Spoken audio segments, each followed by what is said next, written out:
Innal hamdalillah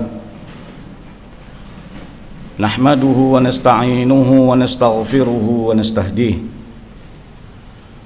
wa na'udzu bihi min shururi anfusina wa min sayyiati a'malina. May yahdihillahu fala mudilla lahu wa may yudlil fala hadiya lahu. Asyhadu an la ilaha illallah wahdahu la syarika lah wa asyhadu anna sayyidana Muhammadan abduhu wa rasuluh wa safiyyuhu min khalilih alladzi la nabiyya ba'dah. Amma ba'd, qala Allah ta'ala fi kitabil karim, ya ayyuhalladzina amanu taqullaha haqqa tuqatih wa la tamutunna illa wa antum muslimun. Shadaqallahul azim. Hadirin sidang Jumat yang dirahmati Allah, mari kita senantiasa mengucapkan puja dan puji syukur kita kehadirat Allah Subhanahu wa taala, Rabb semesta alam, Tuhan satu-satunya yang layak dan pantas untuk disembah. Salawat dan salam kita hadiahkan kepada junjungan Nabi besar Muhammad sallallahu alaihi wasallam. Semoga dengan banyak bersalawat kita mendapatkan syafaatnya di yaumil akhir kelak. Amin ya rabbal alamin. Ma'asyiral muslimin, sidang Jumat rahimakumullah. Tak ada satu pun di antara kita yang berpuasa pada bulan Ramadan ini yang tak ingin mendapatkan keampunan, yang tak ingin mendapatkan takwa ketika keluar dari bulan Ramadan, yang tak ingin puasanya menjadi berkah dan tidak sia-sia. Karena banyak orang yang berpuasa tapi tidak mendapatkan apapun dari puasanya kecuali lapar dan dahaga. Kam min shaimin laisa lahu min siyamihi illal ju' wal 'atash. Berapa banyak orang yang berpuasa tak dapat apa-apa dari puasanya kecuali lapar dan dahaga. Oleh sebab itu hadirin yang dirahmati Allah, merupakan kewajiban bagi kita yang sedang melaksanakan ibadah puasa mengetahui hal-hal apa saja yang membatalkan puasa, dan yang lebih parah lagi adalah hal-hal yang membatalkan pahala puasa. Kalau membatalkan puasa kita sudah tahu, jelas bagi kita, seperti makan, minum, berhubungan suami istri, mengeluarkan sperma dengan sengaja, kemudian keluar darah haid, menyengaja muntah, kemudian pingsan, gila, dan murtad. Itu ada 8 hal yang semuanya membatalkan puasa. Kita itu tahu. Tapi ada yang lebih gawat sebenarnya, seperti musuh di dalam selimut. Kalau dalam peperangan, musuh kita jelas, tapi yang tak jelas adalah orang-orang munafik, tengah-tengah. Kalau sekaligus non muslim ketahuan, tapi kalau munafik tidak diketahui. Ini begitu juga puasa. Jelas ada yang membatalkan puasa, tapi ada juga hal-hal yang membatalkan pahala puasa. Gak dapat apa-apa dari puasa yang kita lakukan. Hadirin yang dirahmati Allah, 8 hal yang saya sebutkan tadi seperti makan, maka ini bagi umat Islam diharamkan untuk makan di bulan puasa, kecuali apabila dia sakit atau dalam perjalanan, atau orang tua renta yang tidak mampu lagi untuk berpuasa, atau orang sakit yang tidak mungkin tidak makan pada siang hari, maka ini dibolehkan. Akan tetapi bagi orang yang baligh, akil, sehat, tidak memiliki suatu halangan untuk tidak berpuasa, maka haram baginya untuk makan. Bahkan di mazhab Hanafi dan di mazhab Maliki, disebutkan orang yang sengaja berbuka puasa makan, maka selain dia harus mengganti, dan dia juga harus membayar kafarat. Akan tetapi di mazhab Syafi'i dan di mazhab Hambali itu tidak, hanya mengganti puasa saja tanpa harus membayar kafarat. Memasukkan sesuatu ke dalam tubuh yang fungsinya untuk mengenyangkan, atau dalam bahasa fikihnya disebut tat'im, ini juga membatalkan puasa. Oleh sebab itu, vaksinasi yang sudah difatwakan oleh Majelis Ulama Indonesia Pusat itu tidak membatalkan puasa. Kenapa tidak? Karena fungsinya bukan tat'im, bukan memberi asupan makanan ke dalam tubuh, sehingga dia tidak membatalkan puasa. Begitu juga dengan swab, antigen, rapid, dan seterusnya, maka itu tidak membatalkan puasa, karena fungsinya bukan tat'im, bukan memberi asupan makanan kepada tubuh kita. Hadirin jemaah Jumat yang dirahmati Allah, yang kedua adalah berhubungan suami istri. Ini juga membatalkan puasa. Bahkan 4 mazhab sepakat, orang yang melakukan hubungan suami istri di siang bulan Ramadan, maka dia dikenakan kafarat. Kafarat itu bisa memerdekakan hamba, atau memberi makan fakir miskin, atau berpuasa 2 bulan berturut-turut. Nah, ini sepakat imam mazhab yang 4. Begitu juga mengeluarkan sperma dengan sengaja.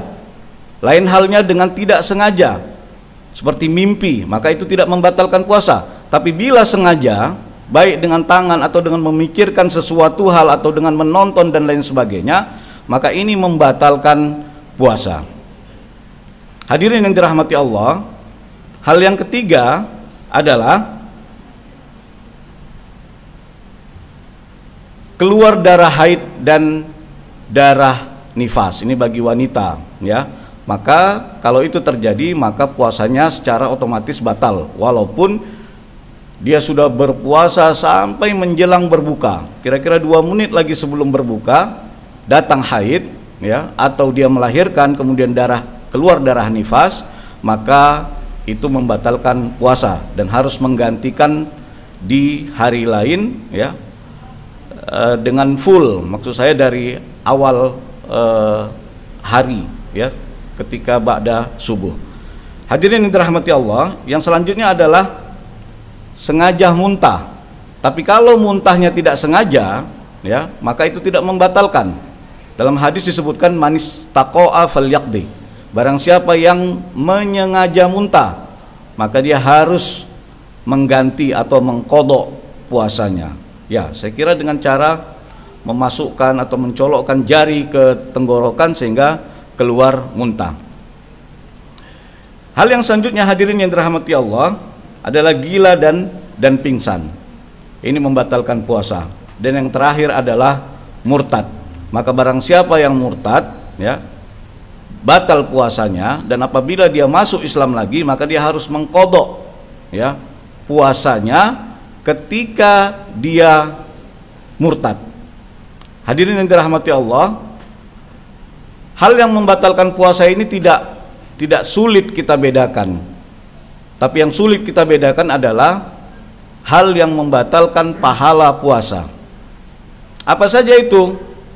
Dalam suatu hadis yang diriwayatkan oleh Al-Imam Al-Bukhari disebutkan,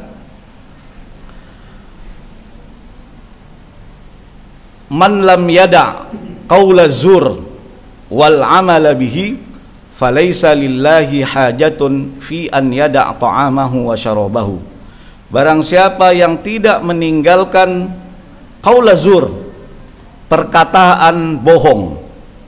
Kalau syahadatu zur, kesaksian bohong. Qaula zur adalah perkataan bohong. Wal amal bihi, dan perbuatan bohong. Kalau perkataan bohong kita faham, iya katanya tapi sebenarnya tidak. Tapi perbuatan bohong Seperti apa?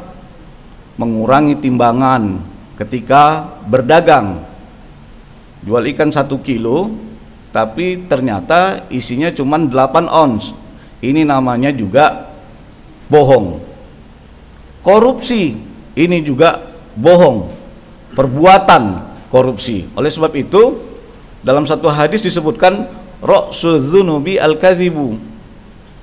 Induknya, dedengkotnya dosa itu adalah berbohong, apalagi dilakukan di bulan Ramadan. Maka Allah tidak punya hajat kepada orang yang berpuasa tapi dia melakukan kebohongan ataupun mengucapkan kebohongan. Falaisa lillahi hajatun fi an yada' ta'amahu wa syarabahu. Allah tidak punya hajat kepada orang yang berpuasa tapi dia berbohong. Tak ada gunanya upayanya berpuasa menahan lapar dan dahaga, yang ia dapat hanya apa? Hanya lapar dan dahaga, tidak mendapatkan apapun pahala dari Allah Subhanahu wa ta'ala. Dalam hadis lain disebutkan as-siyamu junnatun fa idza kana ahadukum sha'iman fala yarfuth wala yafsuq wala yajhal wa in syatamahu ahadun falyaqul inni sha'im. Puasa itu adalah tameng, penghalang supaya kita tidak berbuat hal-hal yang membatalkan puasa dan hal-hal keji, hal-hal maksiat. Fa idza kana ahadukum sha'iman, apabila salah seorang dari kalian berpuasa, fala yarfuth, janganlah dia berkata keji. Rafath ini ya adalah menceritakan hal-hal yang terkait dengan hubungannya dengan istrinya atau dengan suaminya, itu rafath ya. Wala yafsuk, kalau fusuk itu kata-kata yang keji, menghina, menghardi, memaki, merendahkan orang lain, ini namanya fusuk. Fala yafsuk wala yajhal, dan jangan berbuat bodoh. Ada orang yang berpuasa tapi tetap berbuat bodoh, mengelabui orang lain, mencandai orang lain di luar batas ya, sampai orang marah dan lain sebagainya. Maka apa? Ini tidak mendapatkan apa-apa dari Allah Subhanahu wa ta'ala. Kalaupun diajak kita untuk berdebat ya, atau kita dihina, fa in syatamahu ahadun au qatalahu, diajak untuk berkelahi, falyaqul inni shaim, katakan aku sedang berpuasa. Kalau kita ladeni, berarti kita termasuk orang-orang yang tidak mendapatkan pahala puasa. Oleh sebab itu hadirin yang dirahmati Allah, mari kita hindari hal-hal yang membatalkan puasa dan hal-hal yang membatalkan pahala puasa. Mudah-mudahan khutbah yang singkat ini bermanfaat bagi khatib dan kita semua. Barakallahu li wa lakum fil Qur'anil azim wa nafa'ani wa iyyakum bima fihi minal ayati wa dzikril hakim. Aqulu qawli hadza wa astaghfirullah li wa lakum wa lisairil muslimina wal muslimati min kulli dzamb fastaghfiruhu faya fawzal mustaghfirin wa ya najatat taibin.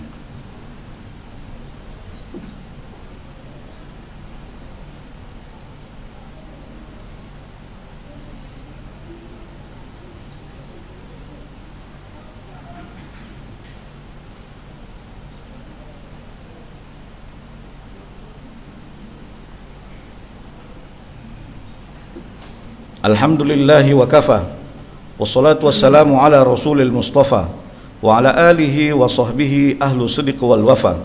Amma ba'd, qala Allah ta'ala fi kitabihil karim, ya ayyuhalladzina amanu taqullaha haqqa tuqatih wa la tamutunna illa wa antum muslimun. Ala wa sallu wa sallimu ala rasulikumul karim. Faqad bada Allah bi nafsihi wa thanna bi malaikatihi faqala inna Allah wa malaikatahu yusalluna ala nabi ya ayyuhalladzina amanu sallu alaihi wa sallimu taslima. Allahumma salli ala sayyidina Muhammad wa ala ali sayyidina Muhammad kama sallaita ala Ibrahim wa ala ali Ibrahim وبارك على سيدنا محمد وعلى آل سيدنا محمد كما باركت على إبراهيم وعلى آل إبراهيم في العالمين إنك حميد مجيد. وارض اللهم عن الخلفاء الراشدين أبي بكر وعمر وعثمان وعن علي وعن سائر أصحابه الكرام ومن تبعهم بإحسان إلى يوم الدين.